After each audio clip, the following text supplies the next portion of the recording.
Hello guys, आप सभी का हिंदी सूत्रा में स्वागत है। कैसे हैं आप लोग? उम्मीद है आप लोग स्वस्थ होंगे और अपने पढ़ाई में लगे हुए होंगे। तो हम लोग कर रहे हैं यूजीसी नेट हिंदी का प्रैक्टिस सेट। तो 2 प्रैक्टिस सेट हम लोग पूरा कर चुके हैं। आज करेंगे प्रैक्टिस नंबर 3, जिसमें 50 क्वेश्चन लेके आई हूँ और बहुत ही ऑथेंटिक प्रश्न है ये, और आपके पेपर में ऐसे ही प्रश्न आएंगे। तो अगर आप लोग अभी हमारे चैनल को सब्सक्राइब नहीं किए हो तो प्लीज़ हमारे चैनल को सब्सक्राइब कर लीजिएगा, बेल आइकन जरूर प्रेस करिएगा, ताकि जब भी मैं अगला वीडियो डालूँ तो नोटिफिकेशन सबसे पहले आप लोगों के पास पहुँचे। और मेरे वीडियो को ज़्यादा से ज़्यादा शेयर करिएगा, लाइक करिएगा। तो चलिए ज़्यादा समय न लेते अपने प्रश्नों की ओर चलते हैं। ब्रजभाषा का विकास किससे हुआ? ब्रजभाषा का विकास किससे हुआ? तो सौर सैनी से हुआ। इसमें हमारा सी ऑप्शन सही हो जाएगा, सौर सैनी से हुआ।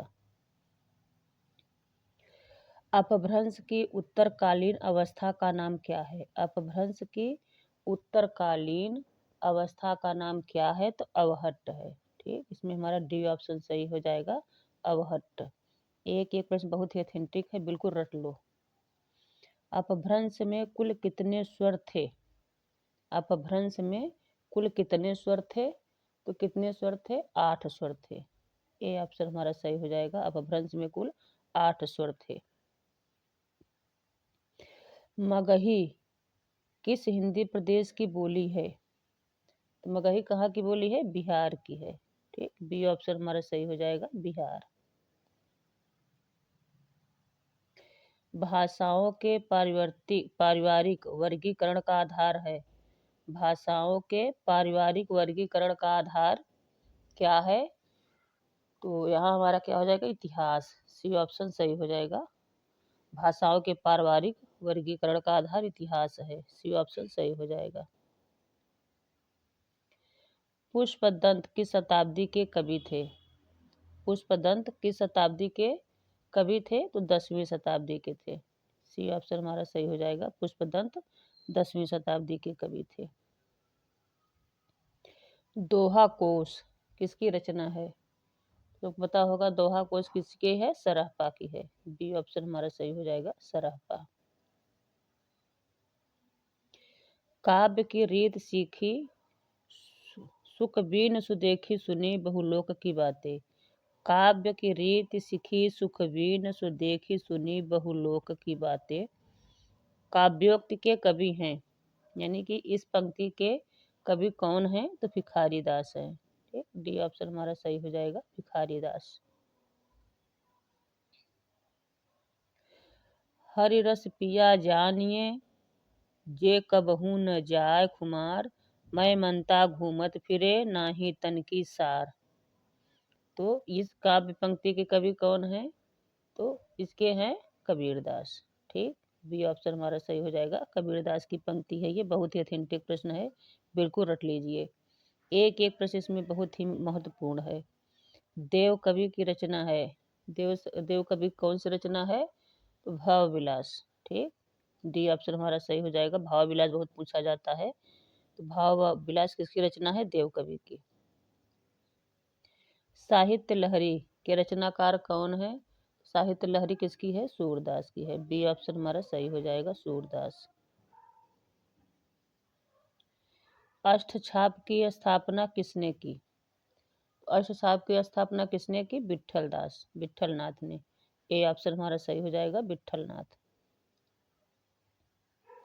सखी संप्रदाय के संस्थापक हैं, कौन है सखी संप्रदाय के संस्थापक?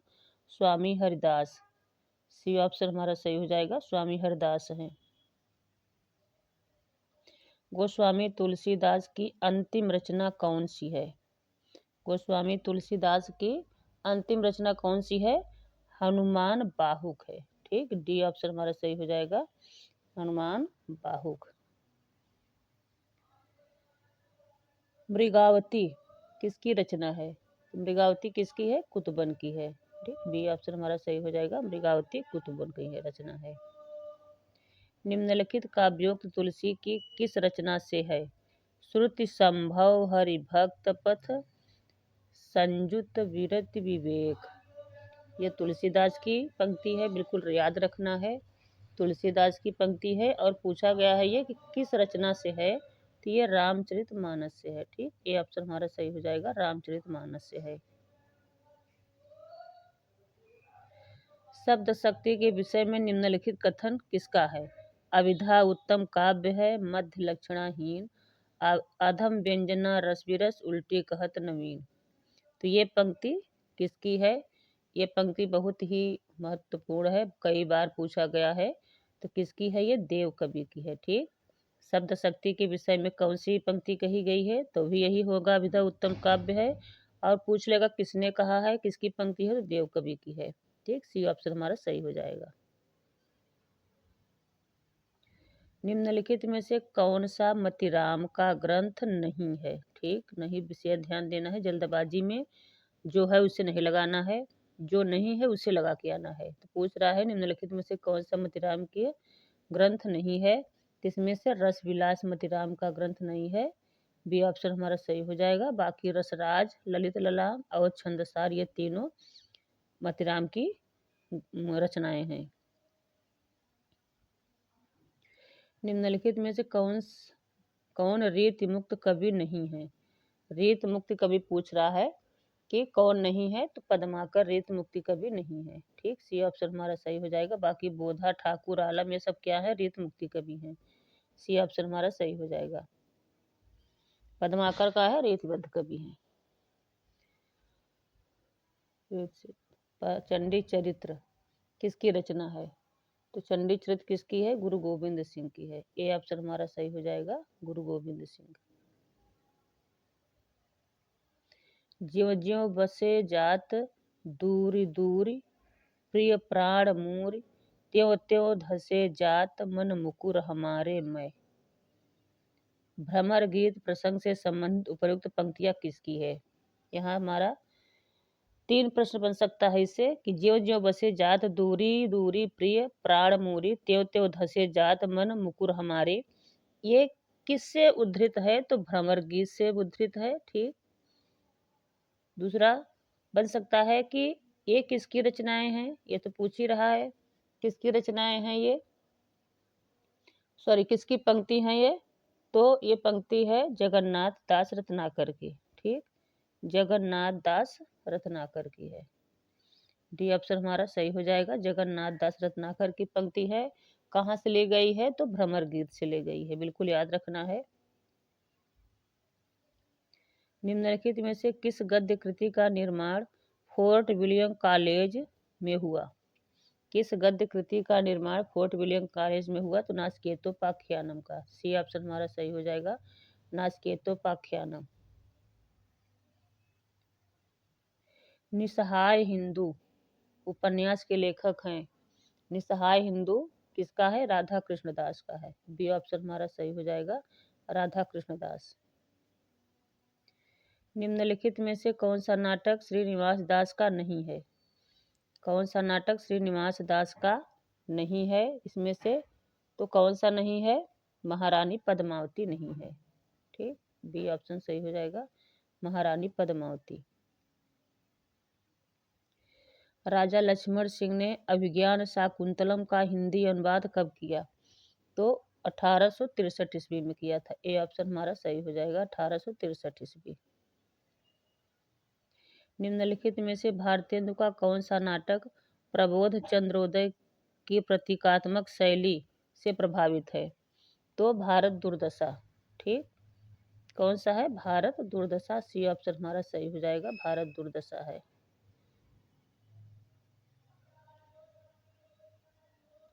बालकृष्ण भट्ट किसके संपादन कर्म से जुड़े थे? तो हिंदी प्रदीप। ठीक, हिंदी प्रदीप से जुड़े थे। ठीक, डी ऑप्शन हमारा सही हो जाएगा, हिंदी प्रदीप। निम्नलिखित में से कौन सी रचना कृष्ण कथा पर आधारित नहीं है? इसमें से कौन सी कथा कृष्ण कथा पर आधारित नहीं है? तो अग्निलीक। ठीक, बी ऑप्शन हमारा सही हो जाएगा, अग्निलीक कृष्ण कथा पर आधारित नहीं है। बाकी प्रिय प्रवास, भ्रमर गीत और अंधा युग ये तीनों कृष्ण कथा पे आधारित है। शिव शंभू के चिट्ठे किसके निबंधकार हैं? ठीक। शिव शंभू के चिट्ठे की निबंधकार कौन है? बाल मुकुंद गुप्त। ये ऑप्शन हमारा सही हो जाएगा। बाल मुकुंद गुप्त के निबंध है ये। जो घनीभूत पीड़ा थी मस्तक में स्मृति सी छाई, दुर्दिन में आंसू बनकर वह आज बरसने आई। उपर्युक्त पंक्ति किस कवि की है? तो ये किसकी है? जयशंकर प्रसाद की है। ठीक। सी ऑप्शन हमारा सही हो जाएगा, जयशंकर प्रसाद की पंक्ति है। धिक हाय तुम यो अनाहुत, धो दिया श्रेष्ठ कुल धर्म धूत, राम के नहीं काम के सूत कहलाए। ठीक। राम के नहीं काम के सूत कहलाए। उपर्युक्त काम पंक्तियों का संबंधित किस रचना से है? ठीक। तो ये किस रचना से है? तुलसीदास। ठीक। तुलसीदास रचना से है। बी ऑप्शन हमारा सही हो जाएगा, तुलसीदास। कविता दो शब्दों के बीच की नीरवता में रहती है। काव्य भाषा के संबंध में उपर्युक्त मत किसका है? कविता दो शब्दों के बीच की नीरवता में रहती है। ये पंक्तियां किसकी हैं? तो अज्ञेय की है। ठीक। डी ऑप्शन हमारा सही हो जाएगा, अज्ञेय की पंक्ति है। अनंत देवी प्रसाद के किस नाटक की पात्र हैं? अनंत देवी किस नाटक की पात्र हैं? तो स्कंदगुप्त। ठीक। इसके रचनाकार कौन है? जयशंकर प्रसाद। तो बी ऑप्शन हमारा सही हो जाएगा, अनंत देवी स्कंदगुप्त की पात्र हैं। निम्नलिखित में से कौन सा खंड काव्य राम नरेश त्रिपाठी का नहीं है? ठीक। कौन सा खंड काव्य राम नरेश त्रिपाठी का नहीं है? तो नहुस। ठीक। सी ऑप्शन हमारा सही हो जाएगा, नहुस नहीं है। मिलन, पथिक, स्वप्न ये तीनों राम नरेश त्रिपाठी का खंड काव्य है। मुन्नी मोबाइल किसका उपन्यास है? तो मुन्नी मोबाइल किसका है? प्रदीप सौरभ का है। ठीक। ये ऑप्शन हमारा सही हो जाएगा, प्रदीप सौरभ का उपन्यास मुन्नी मोबाइल है। पिंजरे में मैना किसकी आत्मकथा है? तो चंद्र किरण सोने रिक्शा का है। चंद्र किरण सोने रिक्शा का पिंजरे में मैना। सी ऑप्शन हमारा सही हो जाएगा। मंगल का विधान करने वाले दो भाव, मंगल का विधान करने वाले दो भाव किसका कथन है? ये है रामचंद्र शुक्ल का कथन। ठीक। बी ऑप्शन हमारा सही हो जाएगा, रामचंद्र शुक्ल। आलोचना का विषय नहीं आलोचना का विषय कवि नहीं कविता है। आलोचना का विषय कवि नहीं कविता है, किसका कथन है ये? तो ये कथन है टी एस इलियट का। T S Eliot. B option हमारा सही हो जाएगा।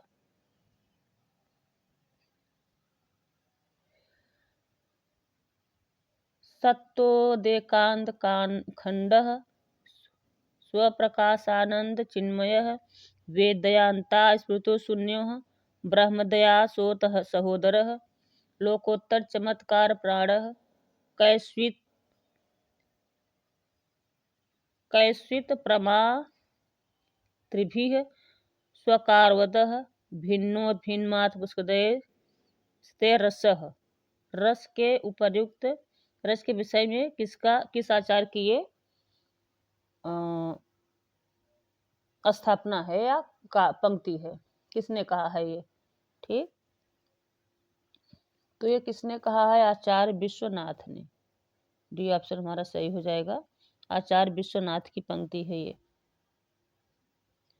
निम्नलिखित में से कौन सा नाटक कालिदास के चरित्र से संबंधित नहीं है? तो शकुंतला की अंगूठी। ठीक। शकुंतला की अंगूठी कालिदास के नाटक से संबंधित नहीं है। सी ऑप्शन हमारा सही हो जाएगा, कालिदास के चरित्र से संबंधित नहीं है ये। निम्नलिखित साहित्यिक वादों का सही अनुक्रम बताइए। तो इसमें हमारा कौन सा ऑप्शन सही हो जाएगा? इसमें सही बताना है हमें। इसमें हमारा सही हो जाएगा, देखिए डी ऑप्शन छायावाद,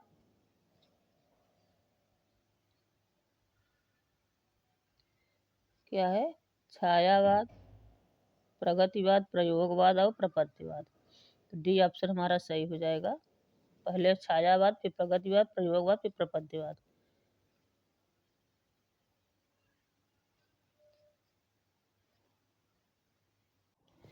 आज देखते हैं जीवन काल की दृष्टि से निम्नलिखित कवियों का सही अनुक्रम क्या है। तो जीवन काल के दृष्टि से सबसे पहले कौन आते हैं? सूरदास, केशवदास, जगन्नाथ दास रत्नाकर, सोहनलाल द्विवेदी। तो सी ऑप्शन हमारा बिल्कुल सही हो जाएगा, सी। फिर ये रचना काल की दृष्टि से निम्नलिखित कृतियों का सही अनुक्रम क्या है। तो रचना काल की दृष्टि से सही ऑप्शन क्या हो जाएगा, इसमें देखते हैं। इसमें पहला ऑप्शन सही हो जाएगा, कुवलयानंद कथा, राउरवेल, फिर उक्त व्यक्ति प्रकरण, फिर वर्ण रत्नाकर। तो पहला ऑप्शन हमारा ये सही हो जाएगा।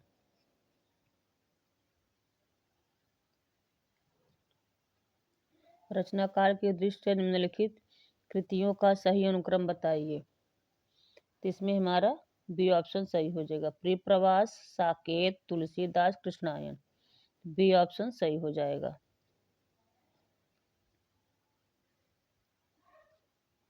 रचना काल के आधार पर दिनकर की निम्नलिखित कृतियों का सही अनुक्रम क्या है। तो क्या कौन सा हो जाएगा, देखते हैं। सी ऑप्शन हमारा सही हो गया, मिट्टी की ओर, संस्कृत के 4 अध्याय, वट पीपल, दिनकर की डायरी। तो सी ऑप्शन हमारा सही हो जाएगा।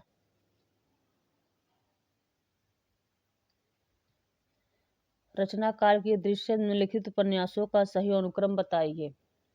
तो इसमें क्या हो जाएगा मेरा, देखिए हमारा चित्रलेखा, विराट की पद्मावती, पद्मिनी, विराट की पद्मिनी, बूंद और समुद्र, सुहाग के नुपुर। तो ए ऑप्शन हमारा बिल्कुल सही हो जाएगा। रचना काल के दृश्य से प्रेमचंद के उपन्यासों का सही अनुक्रम क्या है। तो इसमें हमारा देखते हैं क्या सही हो रहा है। इसमें हमारा सही हो जाएगा डी ऑप्शन, सेवा सदन, रंगभूमि, गबन, गोदान। ठीक, तो डी ऑप्शन हमारा बिल्कुल सही हो जाएगा। रचना काल के दृश्य निम्नलिखित कहानियों का सही अनुक्रम बताइए। इसमें देखते हैं कौन सा है, कौन सा हो जाएगा कहानियों के दृश्य से। तो इसमें हमारा ए सही होगा, बड़े भाई साहब, वापसी, डेफोडिल जल रहे हैं और पाल गुमरा का स्कूटर। ए ऑप्शन हमारा बिल्कुल सही हो जाएगा।